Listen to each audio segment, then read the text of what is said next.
dust settles, the only thing living in this world will be metal.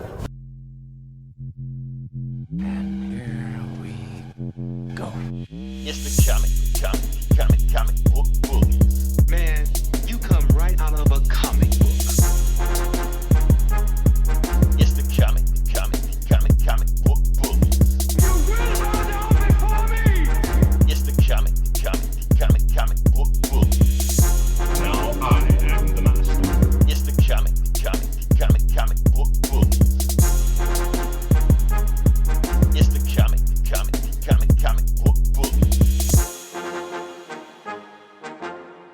Welcome back to the Comic Book Bullies. We're Nerdist New Bully and your host Leroy, aka Daddy Longlegs, with my co-host. This is Eli, aka the Grindcore Jedi. That'll work. You've been saving that one.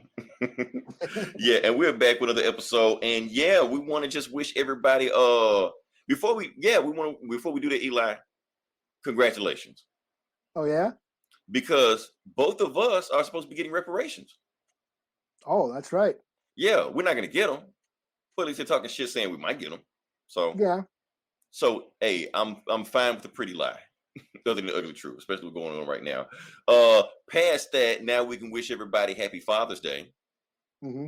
Yeah, happy Father's Day because hopefully, like I said, for happy Father's Day, if you have a kid, if you're taking care of a kid that may or may not be yours, that's fine. If you're watching out for kids, if you're just watching out for like kids in the neighborhood that depend on you, or if she calls you daddy, celebrate your day. Eli, we normally do a thing on Father's Day where we list like our favorite, well, not favorite, but like most notable like fictional dads or whatever. Yeah. Okay, you got one you want to name? I'll do Ito Ogami from Lone Wolf and Cub. I think that's what you did last time. We're not gonna do a top 5 list. If you want us to look at a top 5 list or top 10 list, look at the other times we did it before. So you got Origami. I'm gonna do Darth Vader. Okay. Boom, Big Daddy Darth right there. And because he has to watch over his 3 kids. Now you say 3 kids. What about 2 kids? Yes, 3 kids. One, boom, the Jedi Knight, Luke Skywalker. His twin sister. I had to pick that one. You understand when I Googled that, how much stuff popped up, and I want to thank every lady on there could cosplay that. Oh, and his 3rd kid. Boom. There you go. See, The Maker. The Maker. That's the thing. When he's always saying thank to Maker, he's actually praying to his God, Darth Vader, in the movies. Pay attention to that when you watch it next time. So it's very interesting. What else we got? We can move on past that.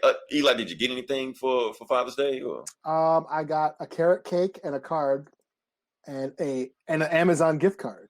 That's good. The thing about Father's Day is that for fathers, like when Mother's Day comes, people go all out for Mother's Day. You got to do this, you got to do that, do that. Most of the time, for Father's Day, you just get like socks, underwear, carrot cake, things like that. But that's okay. Yeah. A lot of time with fathers, as long as nobody's asking them for anything, they're fine. They're having a good day. Pretty much. Yeah. Just so shut up and leave me alone, and I'm good. Right. If there's sports on, let me watch that. Let me at least spend time playing NBA 2K, something. Fathers are fine. Leave them the fuck alone. That's their Father's Day present. If you're the mother with the Father's Day, you know what you have to do. But anyway, that's neither here nor there. Anyway, moving past that, Eli, we have a passing this time. Oh, so, that's right. Yeah, That's we gotta talk about that. We got rest in peace, Bilbo Baggins, real name Sir Ian Holm. I forgot to put the Sir in there. My fault. Blame my head, not my heart. Did he do anything else? He played Ash in Alien. He was the android in the original Alien movie. Was he? Yeah. Oh, damn. Okay. He's been in a bunch of movies. Brazil, Naked Lunch. Yeah. He's just one of those guys who's been in everything. Okay. I now that I picture him in the Alien movie, yeah, that does look like him, Bilbo Baggins. Because the only thing I remember him from is Bilbo. Everybody remembers him from Bilbo. He had the big eyes that just jumped out at you when he was reaching for the ring and stuff. But yeah, nobody really paid attention. Remember when we used to ask everybody when this happened, what did he die from? Was it COVID? Nobody even asked it this time. So, yeah, let's move on past that one. Eli, any housekeeping you want to before we move on to the next part? Let's just keep it rolling, man. All right, so this is what we're gonna do. Oh, this is what we're gonna do next. Okay, so we watched the movie. Of course, we can't go anywhere because even though technically quarantine has kind of lifted, the movie theaters are still closed for the time being, which I think Christopher Nolan has, by sheer will alone, has reopened everything by the end of July. Like he told Warner Brothers, "What the hell you're gonna do? Damn your virus! I want my movie out." So the movie we watched was a Spike Lee movie called The Five Bloods. Eli, this movie was nowhere near what I thought it was going to be, or what I was thinking it was going to be. Yeah. But like I said, it's still a cool movie. Oh man, I didn't get that in there. I'm gonna just tell you before we actually get into review about what the movie is. We're gonna tell you like what we thought about the movie. So the movie was actually, damn, I don't have that thing right there. The movie was actually a war movie. So it was a war movie, and it was about these 5 veterans that were going to pick up this, that one of their 5 brothers, that one of their brothers that fell down there. They took a long time to get there, so they finally decided to go back to Vietnam. But not only did they decide to go back to Vietnam, they decided to get some gold that they buried with him at the same time also. So I thought that was pretty interesting too. Eli, I'm gonna let you start. Let me ask you what you thought about the movie, and then we'll kind of go from there. I thought it was pretty good. It was a little long. It definitely felt long at some parts, but it reminded me of that World War II movie he did. Spike Lee did like some years back. So this is not his first war movie. Miracle at someplace. It was a World War II, and it was veterans reminiscing about the war. So it's kind of similar. I thought it was a little similar to that, but I like this one better than that movie. I thought that it definitely came out at the right time, I think. Yeah, I mean, but the thing is, Spike Lee movies, since this is subject matter he usually deals on, and stuff like this happens all the time, it's just, you can almost say a happy accident. Yeah, I mean, he's always dealing with social issues, and we're just happening to be dealing with one of the biggest civil rights movements in history. So, it is like kind of a very good time to release a Spike Lee flick that deals with Black veterans of the Vietnam War. And I thought there was some really shocking parts in it that I didn't expect to see. And like you say, it wasn't like I was expecting, a more straightforward like war flick. This was more of a, I guess, sort of a reminiscent of the war experience. I guess we're looking through the eyes of these veterans and what they experienced, and their dead comrade, and I guess what it meant to them. I kind of springing this on we had real quick. I didn't expect to review this movie today. My fault. I shouldn't have told you 5 minutes before we started recording. Let's do a movie review. Yeah, because I was like, it definitely had me thinking. There was some. I think what I responded to most was the son and the father, who were. I think they were the focal point, but how the father, related to his son, and how war affected them. How war affects soldiers is one theme, and then of course then you'd have how war affects people of color.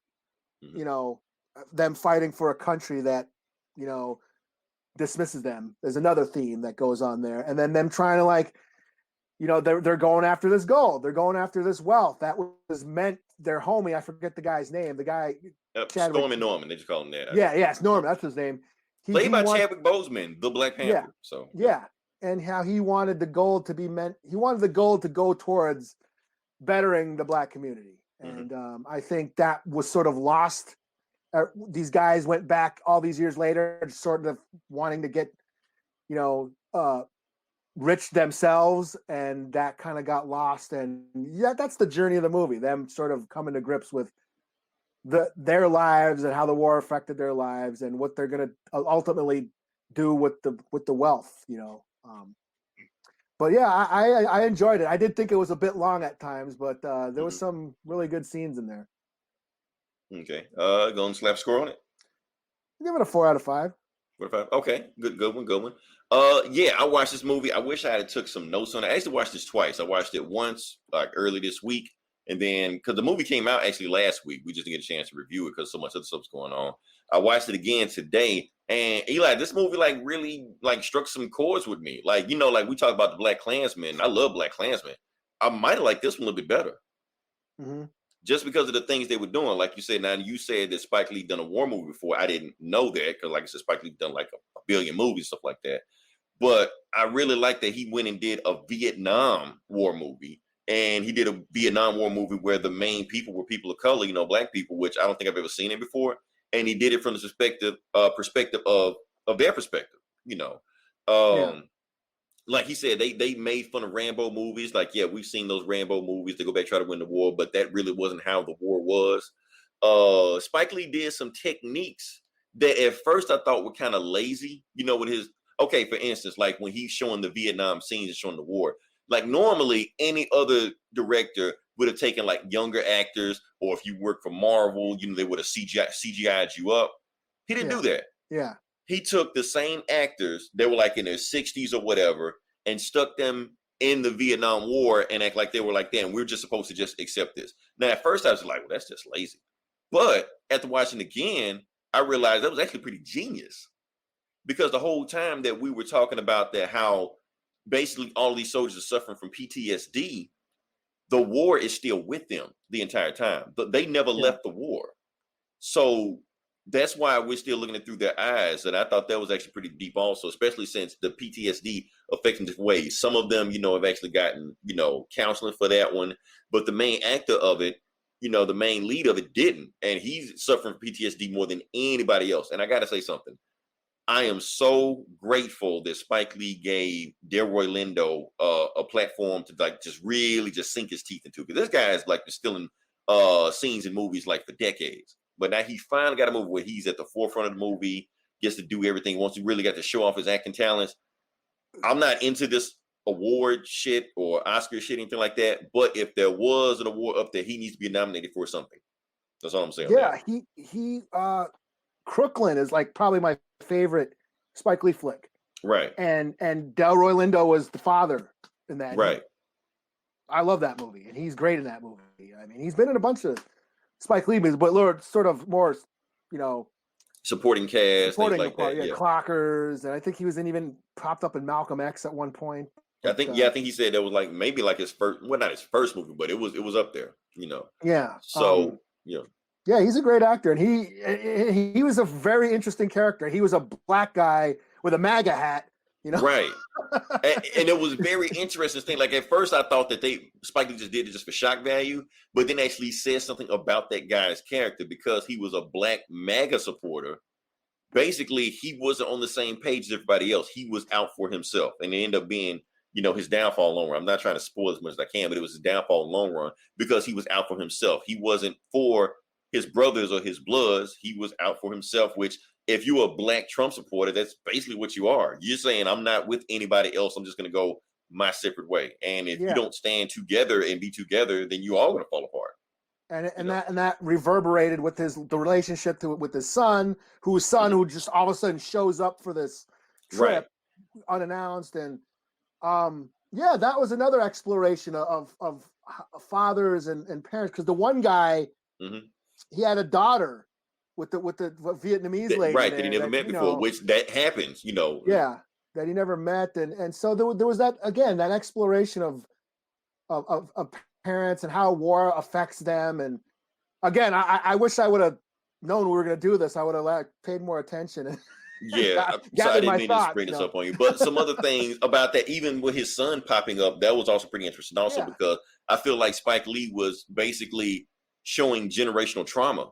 Like, not just with the war, because that's the thing. Like, people keep talking about the war, but we're looking at the war from the black man's perspective back when the war was going on. Because, okay, black people make up 11% of the United States population. But in the Vietnam War, they made up a third of the battalion. Over a third of the battalion, actually. So you're looking at a lot of black people being drafted and sent to a war. They have no idea what's going on. Meanwhile, at the same time that it's going on, back at home, civil rights leaders getting blown away left and right. Yeah. Martin Luther King, JFK, RFK, Medgar Malcolm Evers, Malcolm X. We just keep going down the road. Like, so while they're actually being needed on the front line of the war going on in America, they're 1,000 miles across, across the other side of the planet, fighting a war against people that have no beef with them. Like they even said at the beginning of the movie, like Muhammad Ali pretty much said, no Viet Cong has ever called me the N-word before. Yeah. He says these things. Even Martin Luther King. Like Martin Luther King, like America loves Martin Luther King for what he says, as long as he's saying what they want him to say. Yeah. Like he's preaching about civil rights. Yeah. Once he spoke out on Vietnam. Once he spoke out of Vietnam, it was it. That was a wrap. They said pretty much a year from when he spoke out of Vietnam, less than a year from when he did that, he died. Yeah. So that's the thing. And same thing with RFK, same thing with all the guys. That's what you don't speak on the war. As long as he was speaking about some stuff they don't care about, it's fine. When you talk about some stuff that they care about, that's a problem. So all that was like pretty much sold in there. I'm still trying to figure out why all of them was named after the Temptations. I didn't even catch that. I didn't catch it either until I went on Twitter. And somebody like, look at the symbolism of this movie. The symbolism. The Temptations, did they break up and reunite at some point? They did. They did. Now I think about that. But the funny thing is about the front man of the Temptations with David Ruffin. But in this one, David was like just a no-name rookie in this one. Like he was just a nobody. So I don't know what the connection was with the Five Temptations, the Five Bloods, but whatever. I did like the fact that how Spike Lee was making those comments on war movies. He was like, you heard the Flight of the Valkyries theme at some point, which is a callback to Apocalypse Now, right? But when they went to the Apocalypse Now club, Spike Lee, when I looked at an interview of it, he said that was actually a real club. Yeah. That was in Vietnam. So and he's sort of just commenting on Hollywood lore of the Vietnam. How they romanticize the war. Yeah, and here we are. It just puts it in another context that, all those war movies are just they sort of glorify war and propaganda. Yeah, essentially, and this movie sort of it really deals with the effects of the PTSD, the trauma. Delroy Lindo's character, how he reconciled. I thought it was very back to like his character and like the landmine scene was just wow.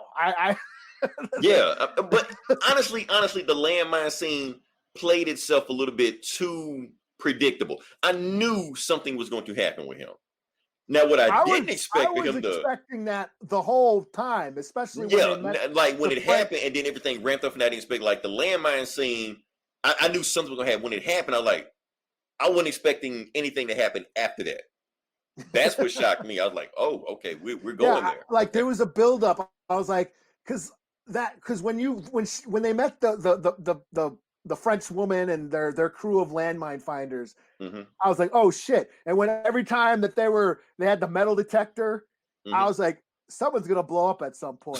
So that was there. That was some good foreshadowing. But when that finally happened, I'm talking about when the son stepped on one.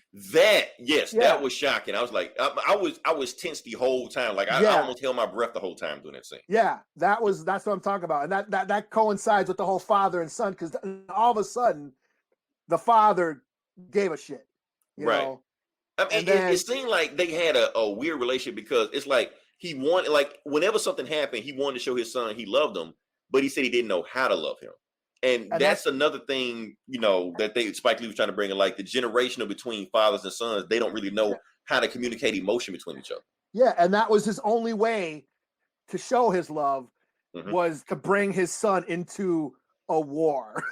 Right. And that was his only way to say, oh, I got to save my son. I care about my son. Now that he stepped on a landmine, here's my chance to show how much I care about him. They bond because that's how he bonded with his brothers. So that's how he's going to bond with his son. They only know how to bond during the war because they never left the war behind. That's another funny thing. Like when they got into that firefight with those pirates or thieves or whatever. Yeah. It almost feel like Delroy Lindo like a flip switched. Yeah.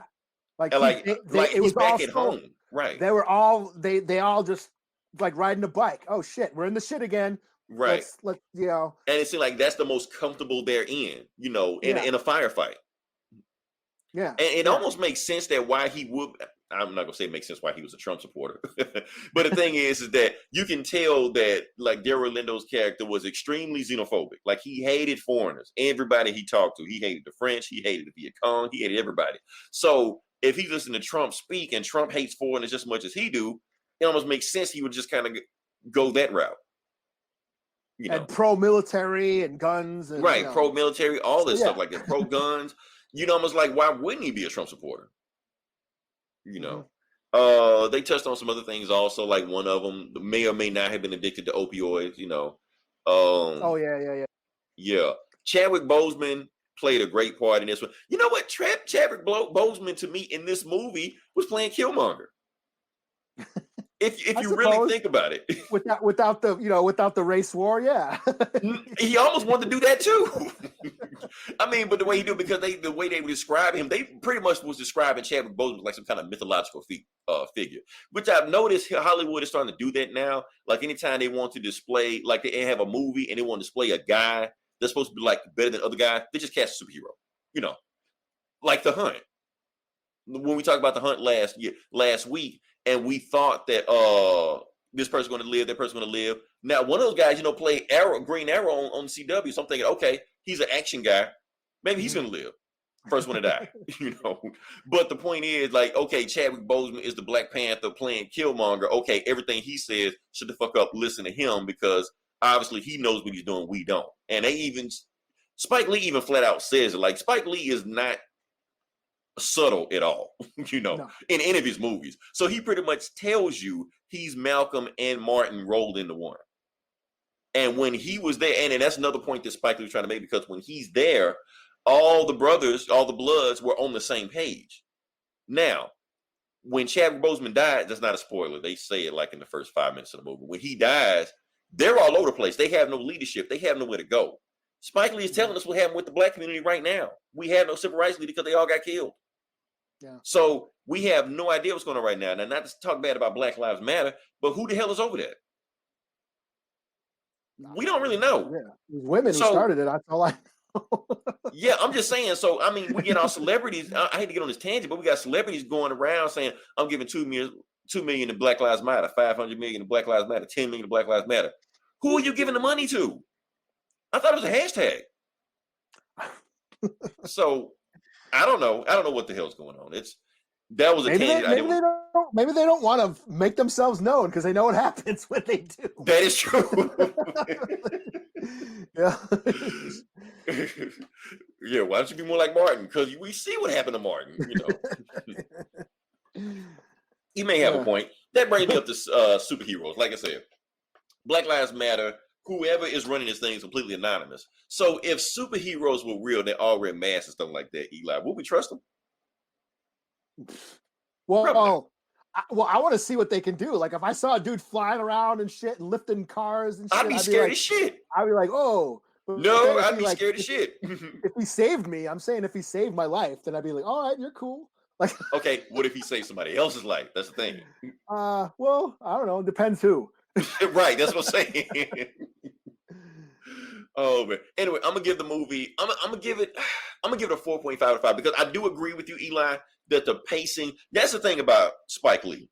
Spike Lee, and I gotta say this because I know he's an Oscar Academy darling and things like that, but his movies are really an acquired taste, and that's fine. That's okay. Because the thing is with Spike Lee is that he has so many ideas and so many things he's trying to cram in that every movie he makes. Every movie he takes, he has so many like themes and messages and announcements he's trying to throw into that, pacing be damned, narrative be damned, flow of the movie be damned. So he's just throwing the shit in there. He's just like, whatever. So I agree with you that the movie did feel a little too long in some parts. The movie could have been shaved down a little bit some part, but at the same time, thinking like, it's Netflix. You can do whatever you want to do. You're not restricted to the same rules that you're restricted in the theaters. Yeah. I think that's what happened. It's like when Scorsese got The Irishman. Netflix said, "Go ahead, do what you want. All right, I'm gonna make a Right. 4-hour fucking movie." And Right. they're like, okay, and they can watch it at your leisure. And that's how I'm sure that's what they did with Spike. They're like, hey, Right. You make do what you want. That's what they're doing Yeah. with and that's the thing. What's the guy's name? The Transformer guy, Michael Bay. Michael Bay. Yeah. Netflix said, Netflix pretty much told him, like, we don't have a leash on you. You do whatever you want to do. We're just gonna throw $100 million at you, just blow shit up, you know.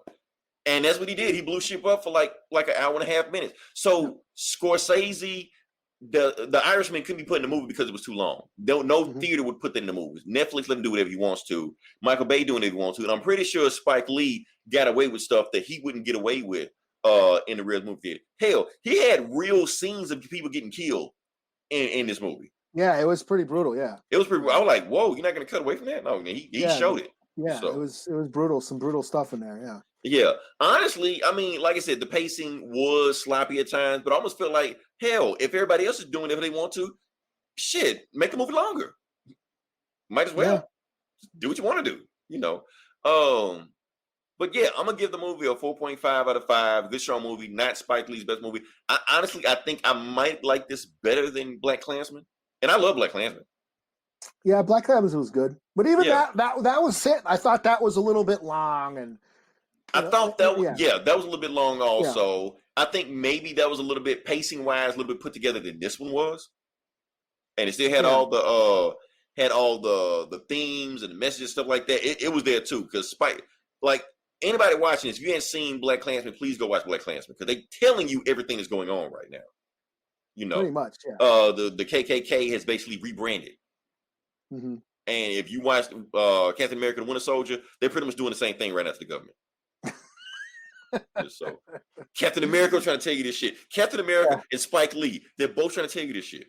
And that's some shit. When Cap went to Hydra, we actually had comic fans saying, "Well, Hydra isn't really Nazis." Those are the ones you can't trust, right? And at the same time, Marvel was saying the same bullshit though. It's happening right now. You say white supremacists are Nazi, motherfuckers really? They're not Nazis. They're good people on both sides. No, it was just the cops. It's not white supremacists. It's just the cops. I was like, what the fuck you think white supremacy comes from? Right. They were telling you in the Black Klansman, they were like all the weapons and explosives they were getting them from the cops. Like, they were just giving it to them. Yeah. So, oh man. Like I said, it's a tangent.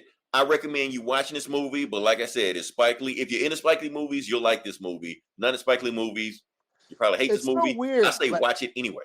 It's so weird that about a month ago, I watched right before the riots started, like a week or two before the riots, I watched Do the Right Thing. And it was just so weird. I just like, you know what? I hadn't seen it in a while, and I just watched it one night. And I was like, it's a great flick. And then the riots happened. And then like the George Floyd video came out, that's the first thing I thought of was Radio Raheem. And that's like all I could think of. And I was posting pics with Radio Raheem. I think Cliff, shout out to Cliff, actually caught what I was getting at too. But yeah, it was just so weird that, again, like his back to how, you know, when I mentioned Bitterroot last week and how that comic book is so like timeless because it's dealing with themes that we still deal with.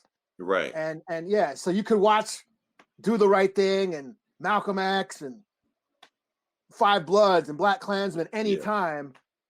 And it's still resonating. And it's still same shit. Yeah. Still. And is that a good thing or a bad thing? That, you know, Ice Cube saying fuck the police 30 years ago and we're still right where we were before, you know, that times hadn't gotten any better than what they were before. Like the Five Bloods, Spike Lee said he made this movie 2 years ago. You know, but everything he's saying in this movie is relevant for right now. Yeah. We were in high school when the LA 92. Yep. I was in high school, and then Ferguson happened, and then Minneapolis and the rest of the country, but before LA 92, there was the Watch riots. There was, you know, I mean, it's been going on, you know. Right. So this is just, I don't know. Anyway, 4.5 out of 5. Spike Lee really did it with this one. I'm still shocked that he has only won one Oscar, and that was last year with the Black Klansman. I'm like, what the hell?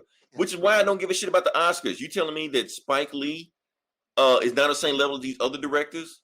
I mean, look at the movies he made, you know. Okay. But anyway, Here we go. Okay. I never like this. The thing, The Color Purple, directed by Steven Spielberg, white guy, but he has like adopted black kids, so he wants to make black movies for his black kids.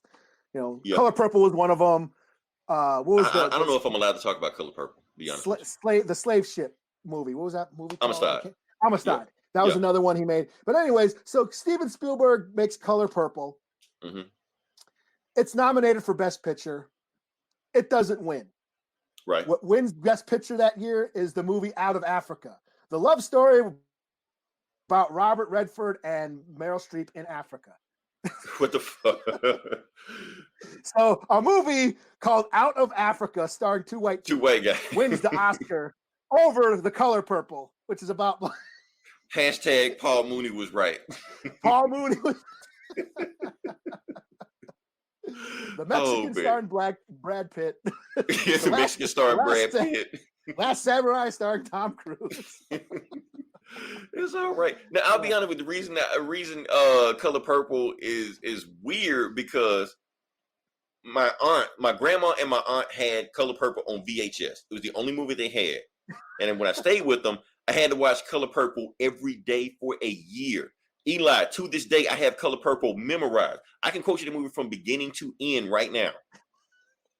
I don't know if it's a good thing or bad thing. So don't do. You're triggering me, Eli. You're triggering me. Oh man, I still love Color Purple though, but I can't watch that movie again. No more. You want to torture me? Show me Color Purple. Not that it's a bad movie. I just can't watch it again for the 560th time. You know, Clockwork Orange.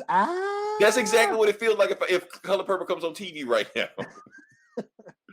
Oh man, let's move on past this. Let's move on to something a little bit. Okay, I'm giving you free shit. Pay attention. I'm giving you free shit.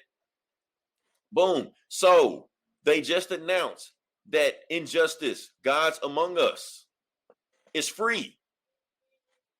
$0. See, if I would have waited 4 years, I could have got it for free. Yeah, after nobody gives a shit anymore. Yes, it's a free game. Now, what is it available on? It is available on PlayStation, which I just got it today. It's on Xbox, which is back compatible, which still got it today, and on Steam. I got it on all three systems, even though I've already bought it on all three systems. But hey, it doesn't matter because, like I said, I played the crap out of Injustice: Gods Among Us. How have you not played this game yet? Who hasn't played this game? There are people that haven't played this game. This is the second one, right? No, it's the first. It's the first. Oh, it's the first one. Okay. Yeah, the first. They're not giving me the second. I got that one too. Somewhere. Everybody has that one. I would imagine everybody has that one.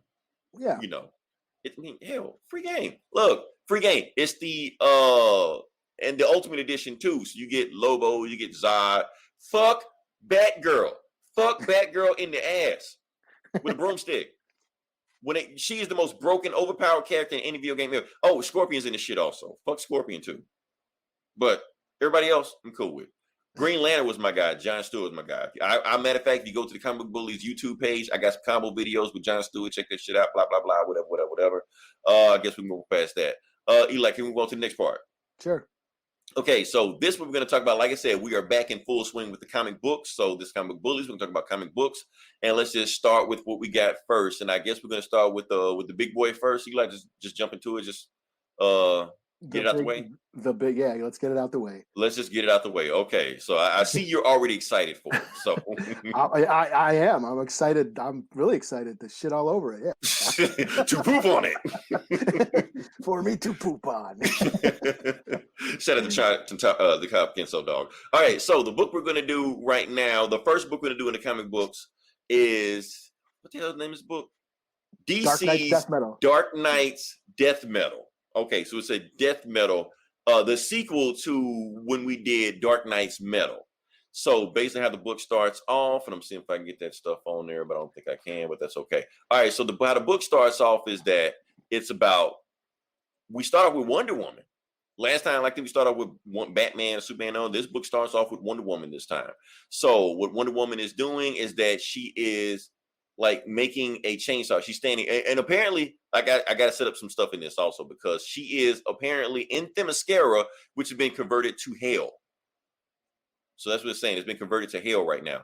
So she's brandishing a chainsaw, I guess. Yeah, she's brandishing a chainsaw, and she gets interrupted by Swamp Thing. Now, Swamp Thing, it looks like he's been set on fire or something. And he's in bad shape. He's in bad shape. We don't know what happened to Swamp Thing now. That's what Scott Snyder does. He'll let you know all this stuff later on. But it's basically telling you 3 Batmen are on the... Oh, and also, even though they're in Themyscira, they're really in hell. Matter of fact, let me show you what Swamp Thing is like a prison for all the...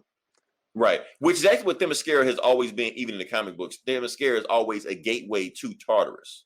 That's the DC lore, if you want to go, if you will, you know. And Scott Snyder has also made a preference that, yes, this is not a Elseworld story. This is not an alternate timeline. This is the current DC universe you're looking at right now.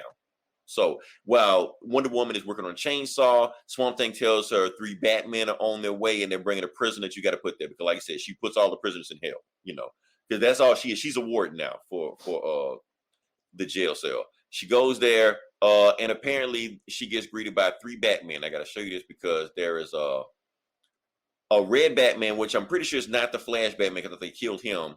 I think that's Dr. Fate Batman. They don't really go into detail about it. And you got a dinosaur Batman. B-Rex. Is that what they call him? Yeah, B-Rex. I didn't know they had a name for him. I just thought, because I just know Wonder Woman says, you're just a fucking dinosaur. I'm not a dinosaur. I'm Batman. I'm like, okay. How do you think he talks like that? I bet you he talks like, I'm Batman. My name is B-Rex. Oh, you're fucking it up for me. Toy Story, dinosaur. What's that? Toy Story's Rex the dinosaur. Rex the dinosaur. See, now he can't be all cute and shit being like Rex the dinosaur. He's a fucking dinosaur. That's how I read him as. I read him like the guy trying to be tough, anything like that. But anyway, he's a dinosaur that downloaded Batman's brain. So, because Batman just does shit like that. Anyway, the prisoner taken down to there says something, and I think Wonder Woman like recognizes his voice. She's like, oh, you can't be you. And then he's like, remember, Diana. But anyway, they're saying all this because apparently they're saying the big boy is about to come down there. So you better get your shit together because he's about to, he's about to meet you, Wonder Woman. So you better dress up, come down and talk to him. And apparently the person to talk to is the Batman who laughs again. Okay. But here's the funny thing in it. They lampshade it. They let you know that you don't give a shit about the Batman who laughs. Because the first thing the Batman who laughs says is that, yes, I know you're sick of seeing me. But guess what? You're seeing me anyway because that's what you're here to see. So let's go ahead and get this shit over with. So the Batman who laughs knows you don't want to see him anymore because we have seen him being the bad villain, the big bad villain of these Batman stories for the last fucking 2 years. Nobody wants to see the Batman who laughs anymore. We get it. You laugh. Fuck it. Anyway, he's telling her that he's doing the work of Perpetua. And while he's doing all this shit, saying that if you stay with me, I'm going to give you the planets. And the New 52 is dead also. I forgot to mention that. That's kind of like a big deal, we should say. I think they've killed how many, Eli? 32 Earths or something? I think it's like 8 left. Something. Okay. Shit. Awesome. Okay. Anyway, it real.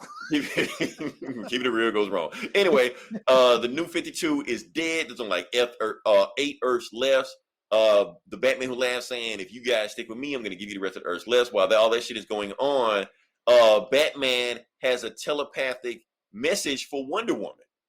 And he's basically telling Wonder Woman is that I'm about to make my move right now. Wonder Woman, you got to get ready. She said, how are you talking to me? You don't have telepathic power. Remember when John used to, Martian Manhunter used to make us do telepathic stuff like that? Well, I made a machine to reproduce that. So I got a telepathic machine now.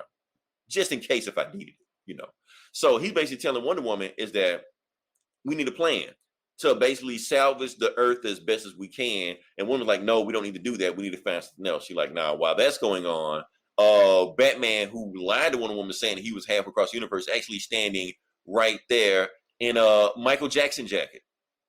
So maybe that's a reference to some kind of metal I don't know about, but it me looked like Michael Jackson. Michael Jackson. He looked like Michael Jackson. That's what I thought. Michael Jackson Batman. So in Thriller, or Beat It, one of those. That was a red jacket. That was like red. I know, but Batman can't be in a red jacket, so I'm just saying, okay, because it's Batman, so you got to be Batman eyes, That's funny. A leather jacket. You. I thought when I see leather the most jacket heavy metal thing ever. You think? But yes, when you see a heavy metal, Michael Jackson had a spiked red leather jacket, which I had in kindergarten. So yeah, when I think about Michael Jackson. Anyway, we're getting off topic. So anyway, the Batman who laughs, see Batman, the real Batman, and it's like, fuck, I'm sick of you. I'm gonna kill you, and I'm gonna send like 1,000 other Batman from the multiverse, the dark multiverse, after you. So all kind of Batman, Deathstroke Batman, Clayface Batman, either Plastic Man, Elongated Man, Batman, I don't know, Demon Batman, Scarecrow's Batman, bunch of Batman. All the Batmans you think of. That's basically how he took it to work. Bunch of Batmans, just some over there. So he's asked, Batman, you're standing on this hollow ground with all these dead people. What are you gonna do? I mean, what would you say to all these dead people? And apparently, Batman says, I'd say one word to them, rise. And apparently, Batman has a Black Lantern ring. Now, if you don't know what the Black Lantern ring is, the Black Lantern ring is from the Blackest Night. I don't have time to explain what the Blackest Night is. The point is, Batman can control the dead and raise them from the dead, from the ground. So, yes, Batman can do that now. I love how, like, in the Blackest Night story arc, Yeah. Batman was the most saddest soul or something, and that's how he was able to. Yeah, I don't. Batman was the most saddest person in the universe, or something. Right, it has something to do with weird story. Anyway, Batman can control the dead. He summons the dead. His army of the dead. They fight the other Justice League Batman, and while they're doing that, he sneaks out. He says, "I'm out." But he just wanted to just relay that message to Wonder Woman about what he plans on doing. And while he's doing that, he rides this death bike. Two panels of zombies. Yes, it was. That was pretty awesome. I like that. Two panels out of 30 pages. 2 panels. But it's Greg Capullo. You got to let Greg Capullo slide on some stuff like that. It's a Greg Capullo panel of zombies. Yeah, but there's only 2 of them. I'm just saying, out of this whole fucking book, the coolest scene has only 2 panels. Well, they got other shit they got to talk about. Yeah, we got it. I wanted to see a zombie fight too. We got to hear all those Scott Snyder words. Exposition. Yeah. Anyway, while that is going on, he relayed the message to Wonder Woman, and basically telling Wonder Woman, but Wonder Woman doesn't agree with what Batman wants to do. Oh, also, Lobo pops up. Yeah, Lobo's doing some. He's on a bone planet, I guess. Cool. All right, whatever. Anyway, what's going? And you know what? That could have been a zombie panel right there. That could have been a zombie page. To the Lobo just on a bone planet, or just that chapter break. Or that too, yeah. Yeah. Okay. Anyway, we're back here. We're back in, like I said, the gateway to hell. And Wonder Woman just like, look, I'm not going to listen to anything Batman's saying. Batman is wrong in the situation. I'm going to do what I need to do. And I'm going to go down there and I'm going to talk to the prisoner we just sent to hell. And Swamp Thing is like, I can't follow you down there. He's like, well, if you can't, then you can't. And if you go down there, he's going to know you go down there. Well, that's just, it is what it is.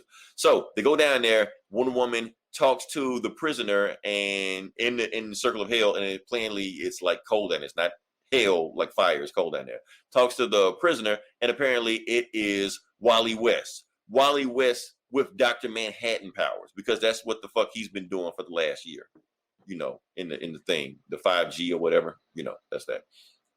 So Wally West is there. He has the power, and he basically breaks down what the hell's been going on with DC pretty much since DC has been made. Apparently, he breaks all this shit down. I'm going to take a while for this one. Okay, so apparently there are the universe or the multiverse responds to 2 different spectrums or 2 different poles. You got the Speed Force, you got the Green Lantern spectrums, you got the Justice League, all this good stuff like that. Everything, all this stuff is connected. Yeah. I love this DC lore, Eli. I eat this shit up, man, with a spoon. Hold on, let's pause. What do we got? Oh, what up, Cliff? Cliff's in the house. Cliff, what up? We arguing over some more shit, Cliff. So you got to come over and cook some fish for us, Cliff. Okay. Anyway, back to what we're doing. Okay, so we got all this connected shit, all the Just League, Speed Force, blah, blah, blah, stuff like that. Meanwhile, on the other end of the spectrum, you got the Rot, you got the Legion of Doom, also like that, and they're at war with each other. And it's all been made by this chick named Perpetua, and she reboots the universe anytime she feels like it, over and over and over and over again. And eventually she made a deal with the Batman Who Laughs to just conquer the universe, because they locked it behind the sports wall in the Dark Knight's Meadow. But because of the Dark Knight's Meadow, the Justice League blew that shit up, and now she's free to do whatever the hell she wants. Oh, let's see what else we got. Saying anytime. Yeah, cool. All right, so back to what we're talking about.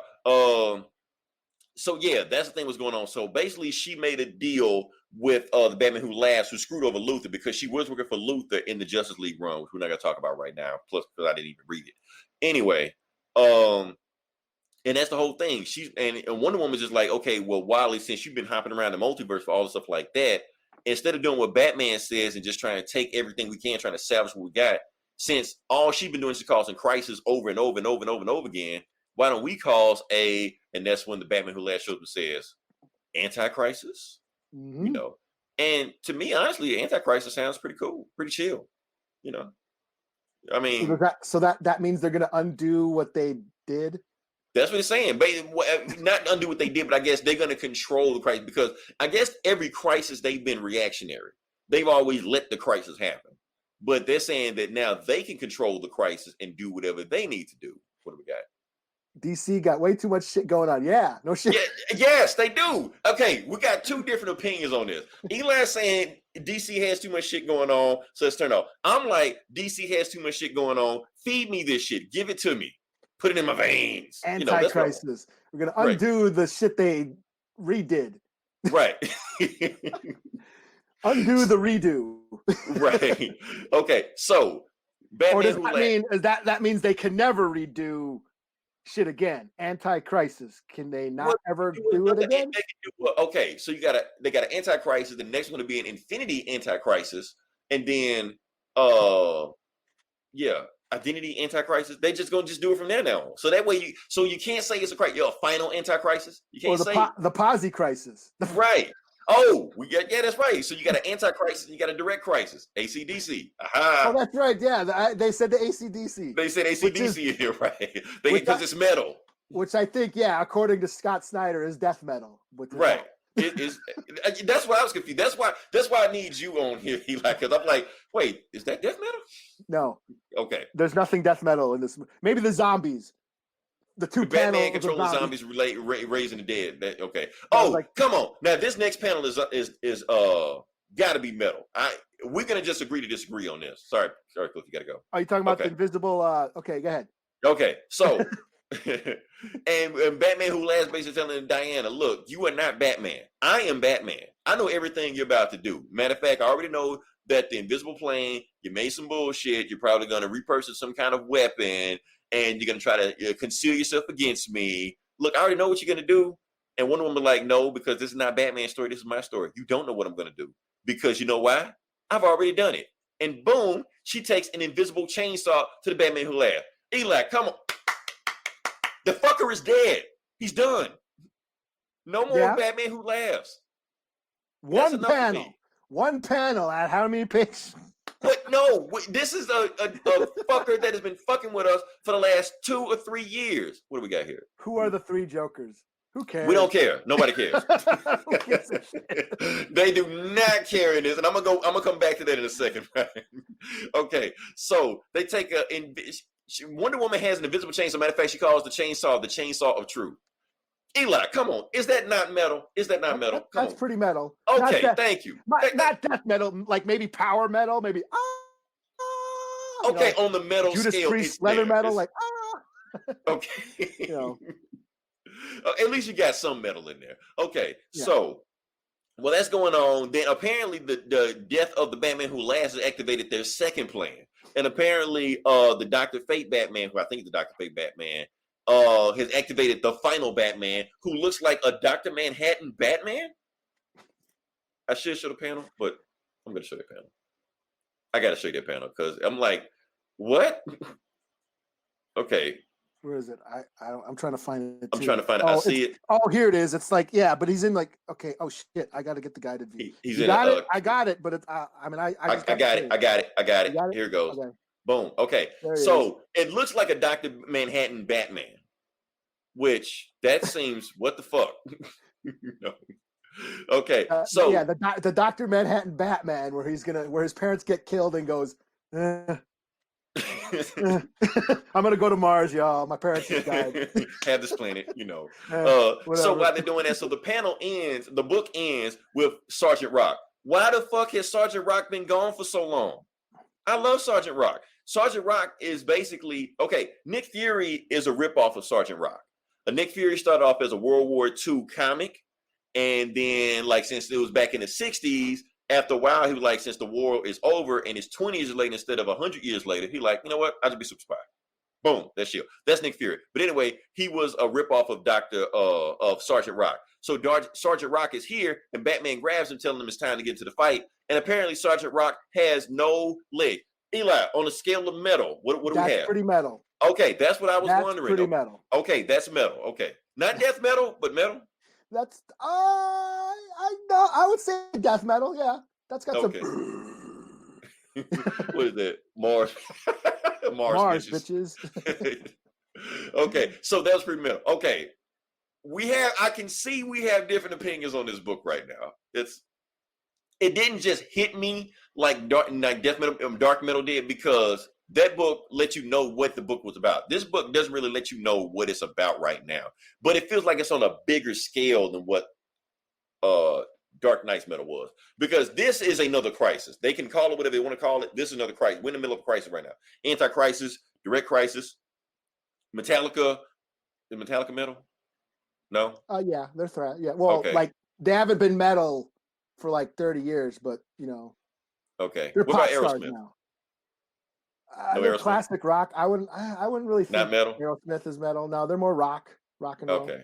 Classic yeah. rock. I'm out of my league on this one. Yes. See, thank you, Cliff. Yes, Sergeant Rock. Sergeant Rock is that guy. Okay. So that's what's going on right pages. He's on 2 pages. The front and the back. But it's Sergeant Rock. You got to start a book off with Sergeant Rock. You got to. Because he's rock. I mean, it's not metal, but it's rock, you know. He's rocking that giant ass gun. Right. Big ass, cable gun. Yeah, it's kind of metal. Okay, like, give it. What is your rating on this one? I was. Okay, Cliff. Metal Superman doesn't show up in this book, but they do say that he's been possessed by the anti-life equation. But more than likely, he probably hasn't been, done yet. Iron Maiden's metal, right? Yeah, Iron Maiden's metal. More classic power metal. They're not death metal, but Iron Maiden's one of my favorite bands. But I don't consider them death metal. Okay. But they're metal. Yes. I don't know. I just like. I'm trying to sell you on the book, Eli. There's so much cool shit. I will admit, there's so much cool shit going on in this book. But like Snyder and Dark Knight's metal, all the cool shit happened in like the tie-ins and shit. Like the main book was just a bunch of talking and setting up stuff, and you know what I mean? And that's what this felt like. As I was reading this, like there's all this cool shit happening, but we don't get to see any of it. Yeah, Batman raises the dead. It's 2 panels. Let's go on to more talking with this asshole, and the Joker or Batman laughs has to talk some more. And then we got the big huge splash page, a splash page of words. A splash page of words. It was true. It was just a bunch of explaining about how the universe needs to be we're rebooted, and they're rebooting these universes, and all the rebooting. But that's exposition. We need that. You're going no, forward. we don't. We know how to reboot a universe. They don't need a splash page of explaining the rebooting. The universe. Again, we see reboot. How many times are they going to rebirth? And until AT&T says, let's just sell this shit. Yeah, it's like, we got this pole and that pole. They're the 2 and the source wall and all this shit. And like, come on, let's just see zombies fighting, can we? Or let's see more. I'm trying to enjoy it all. Let's see more invisible chainsawing and shit. Like, yeah, I want to see chainsaws. I want to see it all. Give me all of that. Yeah, and that's what I feel like. I was like, okay, this is going to be another book with a lot of talking about what's happening, and we don't get to see. Yeah, I want to see B-Rex. I want to see Batman Dinosaur. He's gonna get a moment. Yeah, you're probably gonna have to go get his own book because that's left. It's coming. It's coming. Yeah, I want to see more of the chainsaw sawing. I want to see Batman and his zombie crew, and Batman with the fucking Black Knight ring. Yeah. Give me that movie. But it's just all this shit crammed in, like Cliff saying. There's so much shit going on, and not enough, showcasing of what I want to see. Metal Lois saves the days. She will. Yeah, she's coming. Is she? Is she Probably, going to be all? Yeah. Is she going to be like? Does she have her own band? I think she did in the last one, didn't it? No, the boys, remember. Damien and John had a band. That's right. Oh yeah, they had a band. Yeah, metal band. Yeah. All right, we might move on to the next book. Yeah. And we spoke way too much long on the Dark Knight. Whatever. Okay. All right. So Eli, you're up. I'm gonna let you have this. This is your baby right here. Okay. Yeah. Wonder Woman, Dead Earth, number 3. Oh, we're doing Dead Earth. Oh, okay. Never mind. Yeah. Okay. Yeah. Wonder Woman, Dead Earth, number 3. Let me pull up. You go for it. I'm gonna get my shit together. Yeah. So I love this book. This is Daniel Warren Johnson. He's doing double duties here. He's writing and doing the art. So yeah. And so this basically, it's a Black Label book. It's an Elseworld story. What's been going on? Wonder Woman is in some sort of coma for like a century. She wakes up. The Earth is all fucked up. It's, nuclear holocaust. It's a nuclear wasteland, apocalyptic desert all over the planet. The very few humans are starving, and they're fighting off these like monsters, these mutant kaiju beasts. And Wonder Woman's been sort of protecting the last remnants of humanity from these monsters. That's pretty much the scenario. Mm-hmm. This is number 3. We finally get the exposition. We're finally getting to figure out what happened, why the Earth is in this state. And it turns out that humans causing climate change was making the oceans rise.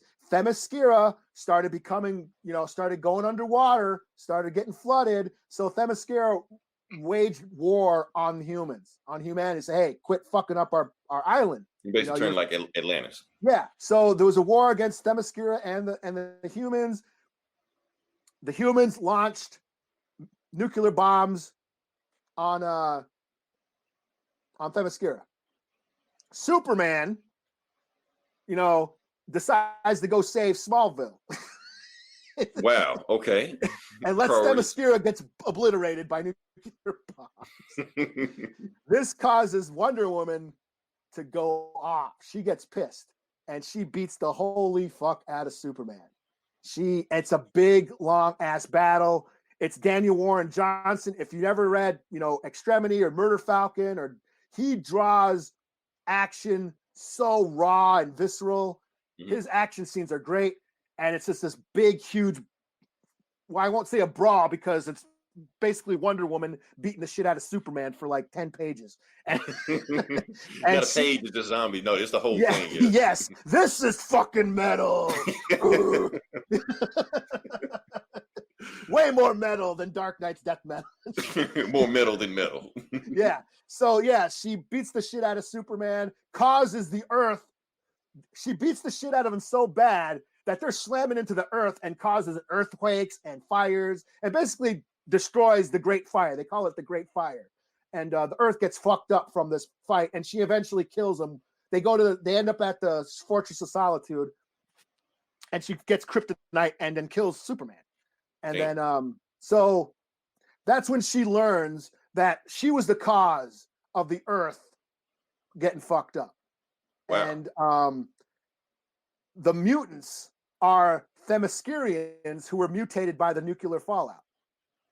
So Wonder Woman has to make a choice. Do I defend my people, or I defend the humans who I've sworn to protect against my my former people who are now monsters destroying everything? So at the end of the book, she finds Superman's corpse, pulls out his spine and skull and laces it up with the lasso of truth, and is going to use that as weapon. It's to be continued. Now that's fucking metal. Okay, that's fucking metal. Okay, that's death metal. That's that's blast beats, fucking guttural vocals, fucking Now, see, if I'd known this book would have came out, I would have read. Cause I remember you talking about it, like Superman gets his spine ripped out. I'm like, well, fuck, I want to read that. Just kind of compare which one is more metal than the other. Yeah. Well, the thing is, Daniel Warren Johnson, he actually likes death metal. Like, I met the guy. I actually. Hey. So he wouldn't listen to Aerosmith and be like, let's do death metal. If you read Murder Falcon and the variant covers, he was doing death metal references to death metal in Murder Falcon. But here's can you see it? I have a Murder Falcon guitar pick that I picked up from Daniel Warren Johnson when I met him at a con. Daniel Warren Johnson is actual metal fan, whereas I think Scott Snyder and Capullo are they listen to the radio metal. You know what I mean? That's why Marilyn Manson did the fucking that's song why I was like, okay, Marilyn Manson? Yeah. On the commercials, like, come on, you can be more metal than that. If I picked the song, it would have been more metal. And I don't even know metal. Yeah, Marilyn Manson's pop star shit, Right. They're like, Marilyn Manson's like Coolio, like hip hop. Oh, shit. Flow Rider? Shit like that. Yeah. Marilyn Manson's the Coolio of metal. Like, no. Let's look at it later. Why do you hate Superman at DC? Why do they hate Superman at DC? No. They saving them. That's all. So, but yeah, him getting his spine ripped out. They're just like, what the fuck? That's not the first time Wonder Woman beat his ass. In Deceased. Oh yeah. Yeah, fucked him up in that one too. Yeah. But yeah, this is. I'll give this book. I'll give it a 4 out of 5 because this was exposition. The first 2 books were all action and it's it's monster battles and shit. It's basically Wonder Woman versus Godzilla or whatever, or King Ghidorah. You know what I mean? It's just her fighting it's just all action. This one, we finally slow down, get some exposition. We finally get to the why. So we slow down for a bit, but there's still, that battle or that brawl where she's beating the shit out of Superman all over the planet was great. And Daniel Warren Johnson's art, I love his artwork. He's just got this raw, it's not pretty. It's just really gritty, raw, visceral style. Very thick lines, very kinetic action, and just so much energy, raw energy in his books. So that's why I love his shit, Yeah, the Coolio of metal. We'll see how both of them go. But yeah, so how many issues is it gonna be? I guess there's 1 more or 2 more. Okay. I think this goes to 4 or 5. You're trying to out metal, so right. Coolio of metal. I think that might be the name of the podcast this episode. Oh man. Okay, so next book we're gonna do is I got it on the list. I'm gonna just knock this one out real quick because this is a book no one really gives a shit about, but I was kind of like, find something. Strange Adventures, number 2. Oh, okay. Yeah, I know nobody gives a shit about the book, so I'm just fly through it. Basically, what happens is, not Mr. Adam Strange. Adam Strange did some shit. He's under investigation. He's looking for somebody to clear his name. He calls Batman. Batman says, I'm busy. I got a guy that can do it. So the guy he got is Mr. Terrific. So it's actually this issue is a Adam Strange / Mr. Terrific book. And there's 2 artists on the book. One artist, drawing it all like superhero-y, poppy, action-packed on the Adam Strange part when he's in the planet Rand and stuff like that. Meanwhile, when Mr. Terrific is on the ground, and the Mr. Terrific is just actually working out the whole issue. They even show his ass in one. I'm like, what the fuck, man? Is this Tom King? Is this that Tom King? Yes, this is Tom King. Black Label? Is this Black Label too? It's Black Label. Yeah, it's a Black Label book. So Batman said the reason I don't want to do do the investigation because I think you'd be better for it because your wife died and his daughter died. And I think you're better for it, blah, blah, blah. Meanwhile, Mr. Terrific reads Adam Strange's book and you be like, everything he said in his book is bullshit. I don't know how, but I'm going to prove it. And then it's when he takes the case, the end. That's the book. So, yeah. I did want to say this. Mr. Terrific is drawn almost exactly like, that Yaya guy? Black Manta? Oh, the actor? Yeah. Yaya he's drawn almost exactly like that guy. Dr. Manhattan. Dr. Manhattan, yeah. So I'm like, are you trying to tell us something? I can picture that guy being Mr. Terrific. He can play him. Okay. Even though he's playing Black Manta, but who gives a shit, 3 out of 5. I just read it because it was just something to do. Okay. Yeah. Run it back to you. Well, I guess the only book I wanted to talk about. I read that Green Lantern, but I don't give a shit. I don't even remember what happened. We'll talk about it. We'll talk about it. No, I old mean or new? no that the Grant Morrison Green Lantern. Oh, I read that, but we'll do that. I don't even remember if the Flash was in it. And We'll do the trade. Green Lantern was playing pool with planets. That's all I remember. What? Okay. Yeah. He was playing pool with planets. Yeah. That's Grant Morrison. It's Grant Morrison. What do you expect? Yeah. Grant Morrison, Green Lantern shit. This is kind of a retro review because this book came out in 2015. Oh. So I'm gonna go with Ghetto Brother. Hold up, I got give it to you. Yeah. Bam. Okay. And Warrior to Peacemaker. Okay, you go for it. I got you. Boom. There we go. By Julian Valoge and Claudia Aberling. So this book is based on Benny. Benny Melendez, they called him. Yellow Benny. Yellow Benji is what they called him. He was part of one of the biggest gangs in the Bronx back in the, late 60s, early 70s in the Bronx. Okay, so this is based on a true story? Yeah, this is based on the street gangs of the Bronx of New York, during the 60s and 70s, where they dressed up kind of like the Warriors, where they dressed up in vests and they protected their neighborhoods, their turfs from all the rival gangs. And it's basically his story. Him growing, he was a Puerto Rican. He grew up in the Bronx. It talks about the history of, how the Bronx went from being this like really rich neighborhood to, defunding of the, social services and it crumbling into rubble and it looked like a war zone and the poor people just moved in and it was just a ghetto with a capital O, during the 60s and 70s of, and it talks about him growing up and forming a gang, the crime, very violent neighborhoods.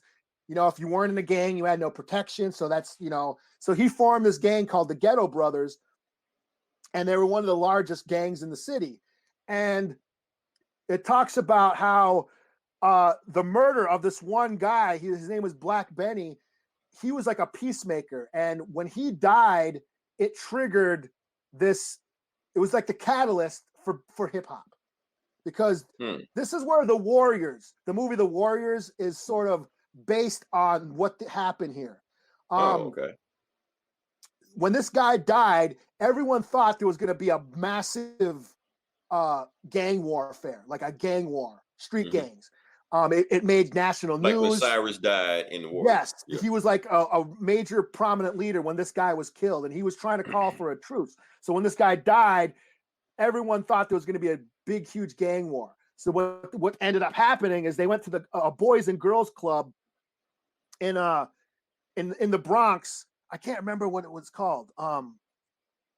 It was actually had an event. Hold on, damn Comixology. Can I just get out of the guided view? Technology. Yeah, but so it was like the Warriors. All the leaders of all the gangs in the city came to this Boys and Girls Club to have a meeting. And the news was there. They all thought they were going to have a big gang war, but they called for peace. They ended up calling a truce. And Benji, the main character, he's the one who said, "Can you dig it?" So that was real. Wow. Okay. Yeah. So he said, "Yeah, can you dig it?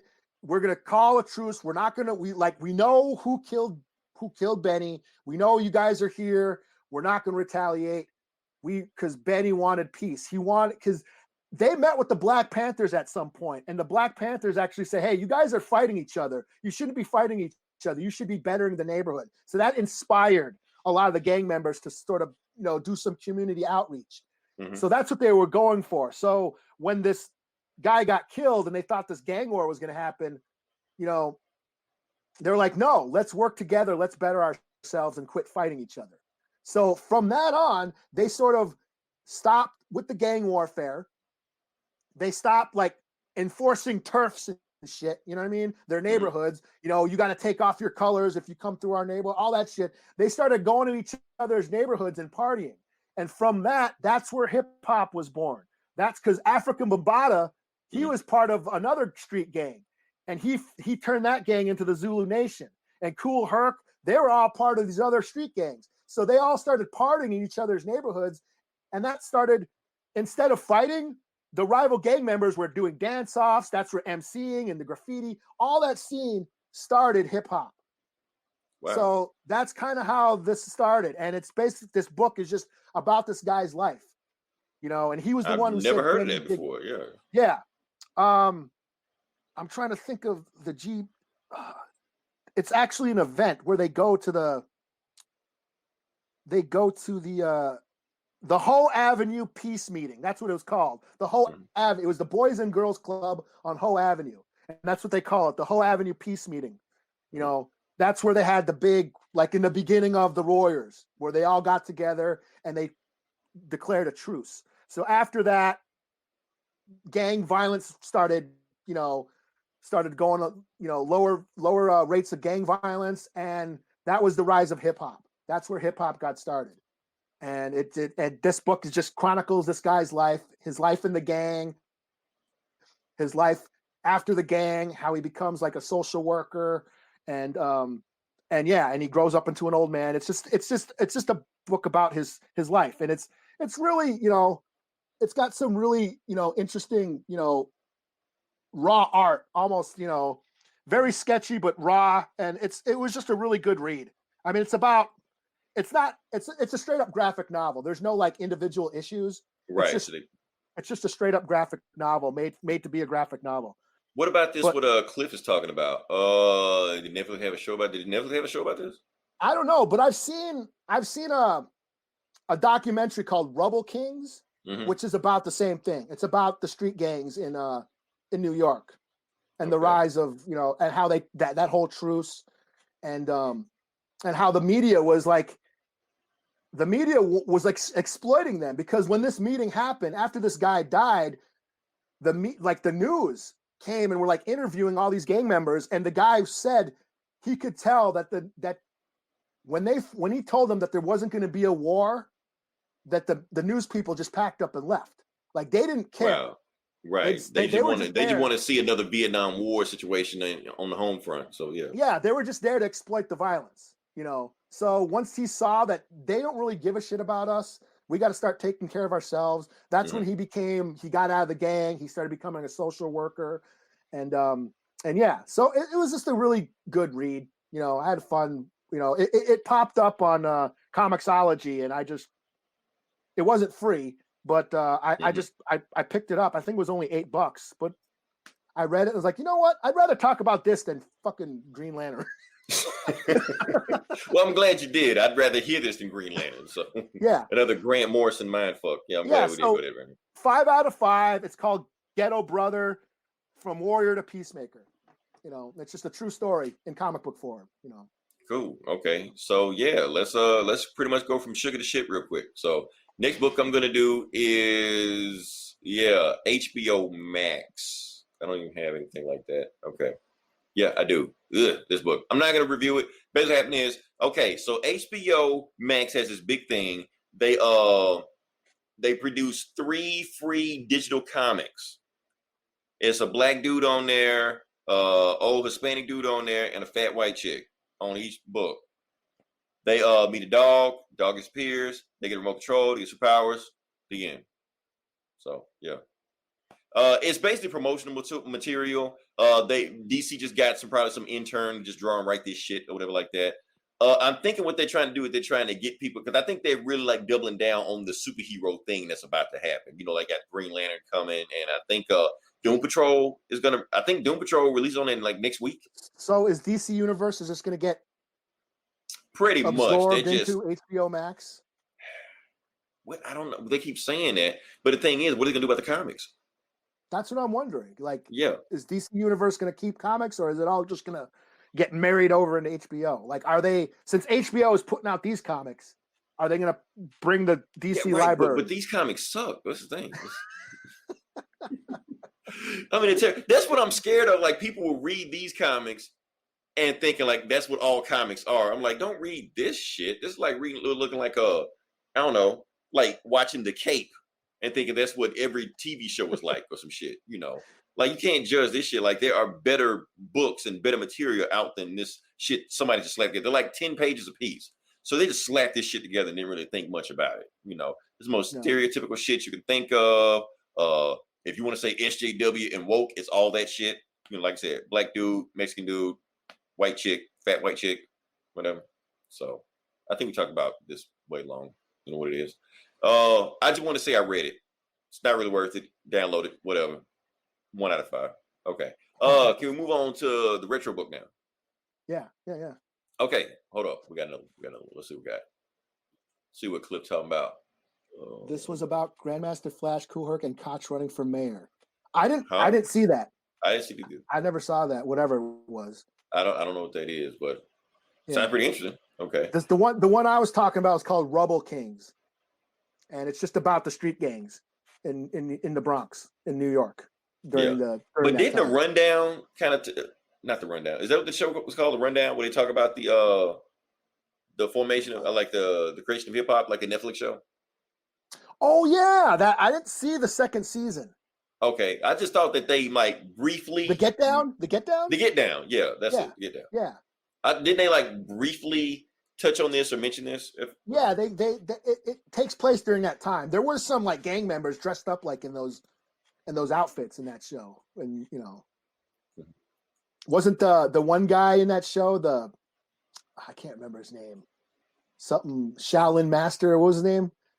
We did not review Stargirl because I don't think Eli saw it.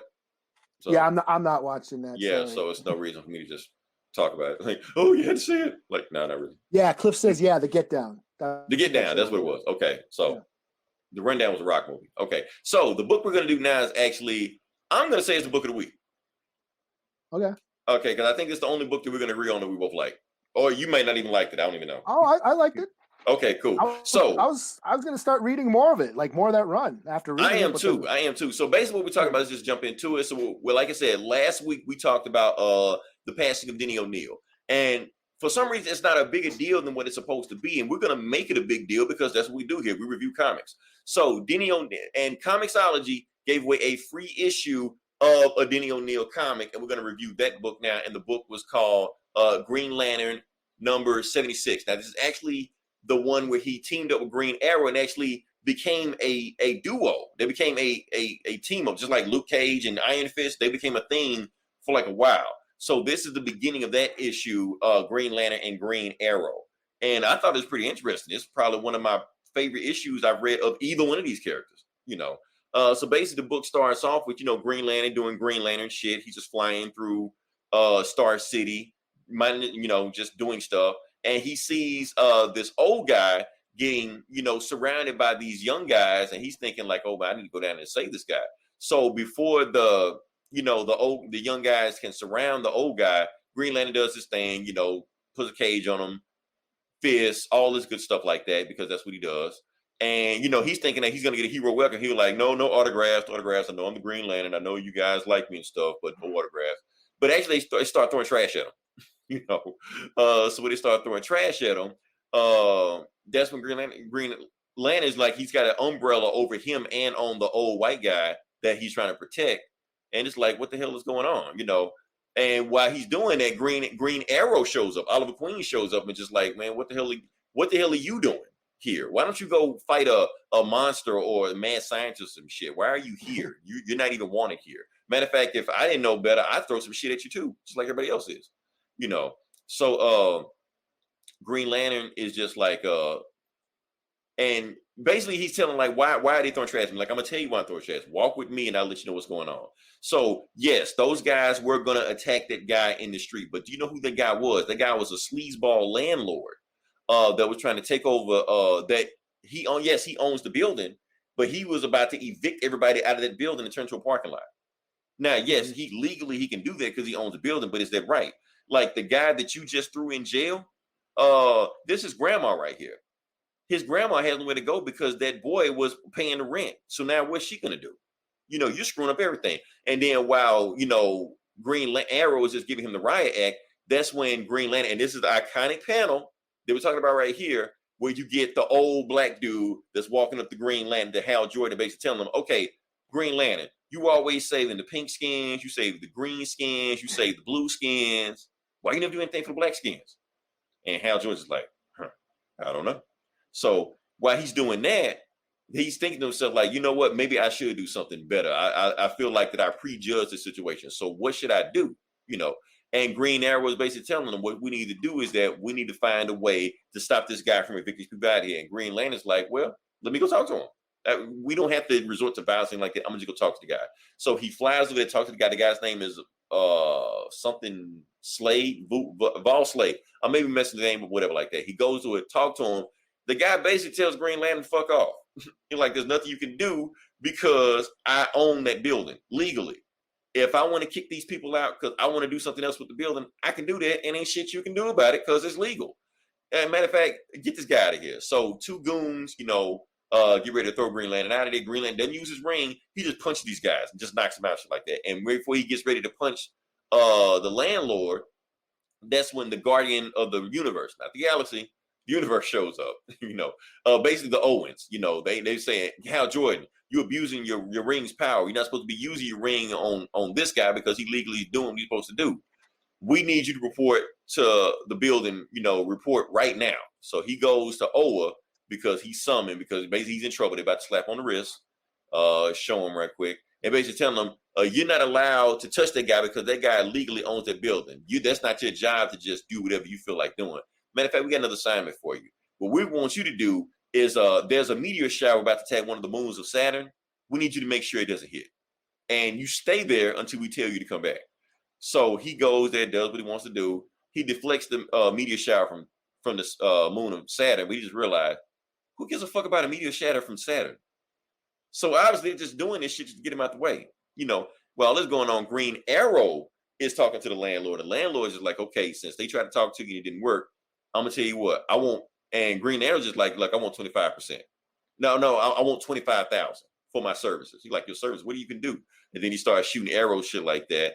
He was just like, I want you to meet me at this address tonight with the money.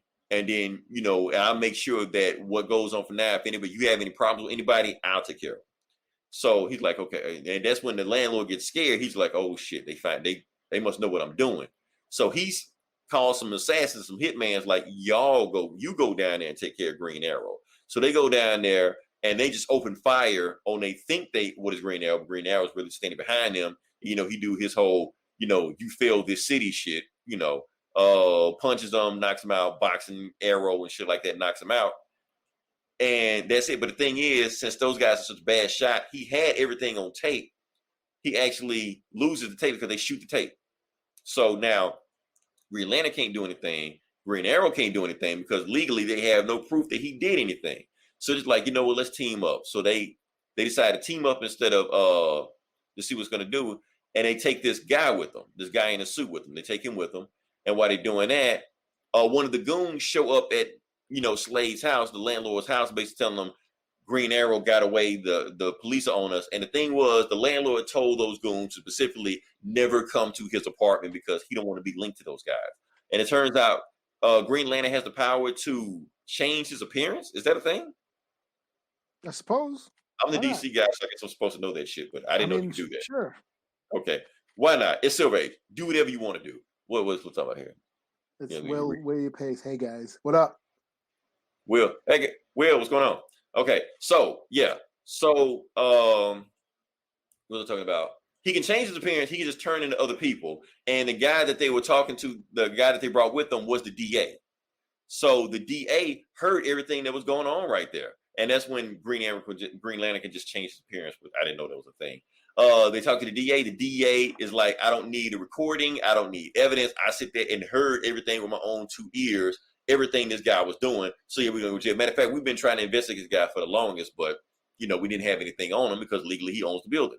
So he's like, you know what? I'm about to kill everybody. So he actually pulls out a grenade. I'm about to show you. He got to pull out a grenade. He's like, I'm going to blow everybody up. And then y'all said, well, you can't take me to jail. And Green Arrow's looking at Green Lantern like, are you going to do anything? Like, give me a second, man. I'm just taking my time. So he actually just does a finger thing and flicks the grenade out of the window, and it blows up. Because Green Lantern didn't even believe that he had a real grenade. He thought he was just, you know, just bullshitting him. So anyway, while that is going on, I think it's a happy ending, but it's really not a happy ending because that's when the Owens say, Green Lantern, you did exactly everything we told you not to do. You left your post, you came back down there, you screwed with the guy we told you specifically not to touch. So now you're in trouble. And that's when Green Arrow is telling them, so is that what you guys do? You just ignore when people are actually in trouble, like for real? Because there's some real stuff going on right now. While you up in space, fighting aliens and monsters like that, real people are down here suffering. Just in Memphis, a black man died. Just Louisiana, Los Angeles, a white man died. And the black man he's talking about is Martin Luther King and RFK. So while you guys are fighting space aliens and monsters and stuff like that, real stuff is happening. You need to concentrate on what's really going on if you really want to protect the sector. And that's when they decided to send one of the Owens decided to become a human, and he decided to join them. And Green Arrow is just like, you know what? We're gonna take the Owens and we're gonna take Green Lantern and we're just gonna just ride around the country. The end. So start of a beautiful friendship. So basically, what happened? They jump in the car and they go. Even though Green Lantern says he can just fly around and stuff, but like, what's the point? Let's do that. So yeah. This book is awesome. I know you guys wish that they would stop putting politics in your comics. You wish it would go back to the old days. Guess what? This is the fucking old days. That's what they did back then. And the book even gets crazier as it goes along. Yeah. When did this come out? This is like before I was born, maybe. Yeah. Yeah. When did this book come out? Like 1970? Will, when did this book come out? We know you know. I mean, I'm old, but I'm not this old. Okay, boomer. Hard traveling heroes. Yes. When that's what it is. This is when comics were 15 cents. So that's what I was looking at. 15. Let's go back to that. That's the thing that shocked me. When I was buying comics, they were 60 cents. Right. So, when I was buying them, there was $1.25, and I thought that was pretty expensive. I remember. Look at that. $1.25. When did this freaking book come out, man? I don't know. I think like 1970 something. It was 1970 something. We know that. So we'll get. Thank you, Will. 76. Okay, 1976. Okay, so I was a little kid. I was 2 years old. I was 2 years old when this book came out. Okay. I was still swimming in my daddy's nutsack, so yeah.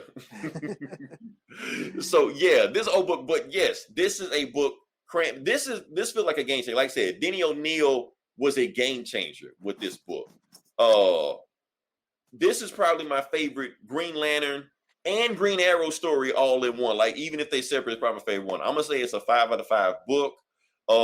This run, I know it just goes to another level from there. Just everything thrown in there. What else we got? He said, man, I'm old. We're all old, man. We're all old here.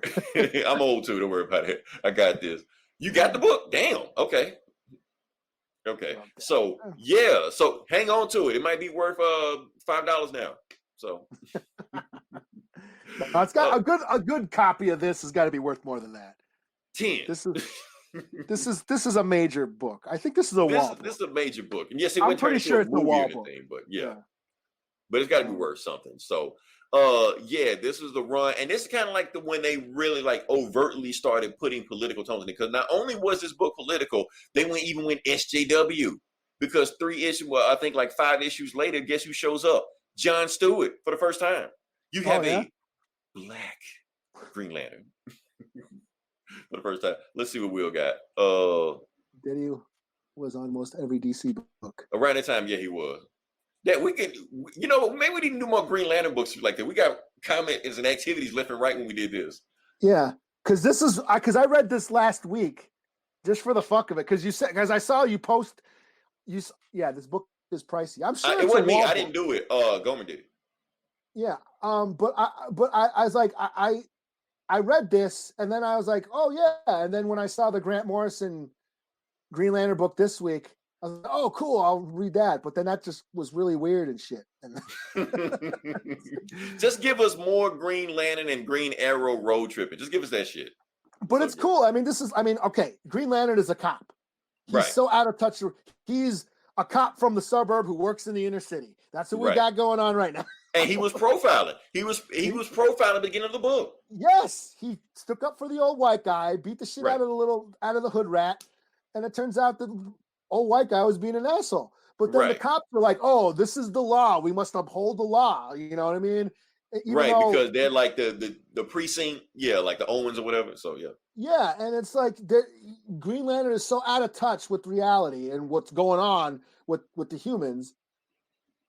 Neil said they didn't want a John to be black and pissed. Right, they did. I saw the documentary on that. Thank you for that clip. Neil Adams, yeah. Neil Adams, Yeah, so it's just cool that, like, Green Lantern, they even put him on the other. Yeah, he's literally off, doesn't relate to Earth, and he's off in space doing some stupid job, diverting meteorites. That's what Meanwhile, you do. You parking duty or whatever, traffic duty. Yeah.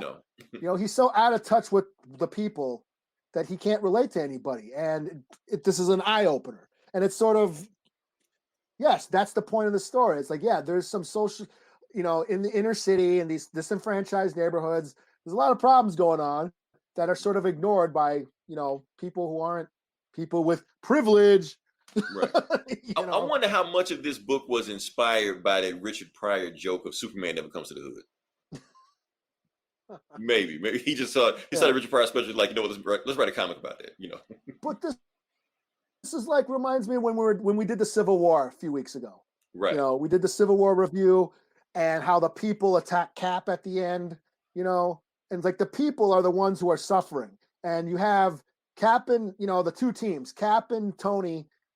They represent the government, they represent the police or whatever. They're so out of touch. I mean, the superheroes are out of touch with humanity. They're in space fighting aliens and in astral planes, and the X-Men are going back in time and rebooting universes. They can't relate to people on any human level. Right. So that was the eye opener in Civil War with Cap at the end, and this is sort of Green Lantern sort of doing that in this one. So no, this was great. Yeah, and it's like came out 40 something years ago, and still relevant. Right. That's why we're saying that this Denny O'Neil thing need to be a bigger thing than what it was. Yes, we understand that everybody knows who Stan Lee is, but when a comic legend like Denny O'Neil died, it needs to be a big thing. It needs to be something to be talked about, for weeks at a time and things like that. Yeah. Like I said, it's like genius like this doesn't need to pass by. Like this is not the HBO Max comic that everybody's grabbing. This was the difference between Marvel and DC back then. That's what Cliff just said. No, okay, Cliff, I got to disagree with you on that. Yes, I wasn't there, but while this was going on, Stan Lee himself was writing a book when Spider-Man. Remember, we reviewed that book when Spider-Man and Harry Osborn had a drug addiction. Oh yeah. Yeah, that was around the same time. So, that wasn't what. Like I said. And of course, the X-Men was doing. Well, I don't know. X-Men. Well, I don't know. I'm not sure what the X-Men was. They was in space, and it was whatever. Okay. We booked out or whatever. Yeah, that's all I got. I got need water. Shit, we're going. Wow. Yeah. If you're listening, damn, we're about to leave when we're just starting to get a whole bunch of traffic. Yeah. Sorry, that's how things go, y'all. Thanks so Shout long. out And thanks for all to the Willie fish. and Cliff for hanging in the chat. Yeah, thank you. Thanks for the knowledge, because honestly, some shit we didn't know. So glad you guys are here to correct us. That's what nerds are for. Yeah, it's too correcting bad. people that don't know. Yeah, you weren't here an hour ago. Right. If you listen this long, then like, share, subscribe. Eli has a new podcast called Rid of a Steel, which I listen to you guys talk about Conan the Barbarian. Yeah. I'm waiting you guys to get to the Momoa one. We're gonna get there. Yeah. Yeah, I know you're gonna get there eventually. This Geeks and Comics also, they just record for us. So basically on Sunday you have 2 live podcasts going on. Like basically they record a little bit before us, we record a little bit at nighttime because we're technically OG after dark, and some other podcasts, Get Valiant, Okay Boomer, shout out to them. Probably some other ones too. I completely forgot about it. Like I said, it's a whole bunch of rearranging and reshifting going on in outright geekery that I can't even keep up what's going on half the time. Podcasts are coming, podcasts are going, whatever. Look like we're back in full swing. So we got comics coming down the pipeline. Hopefully Marvel will come back down the pipeline and we'll, flesh this bad boy out and see where we go from there. Eli, anything that you got to add? Nah, I'm good. All right, cool. Until then, this is Leroy. This is Eli. We talk to you guys next week. Same bullet time, same bullet channel.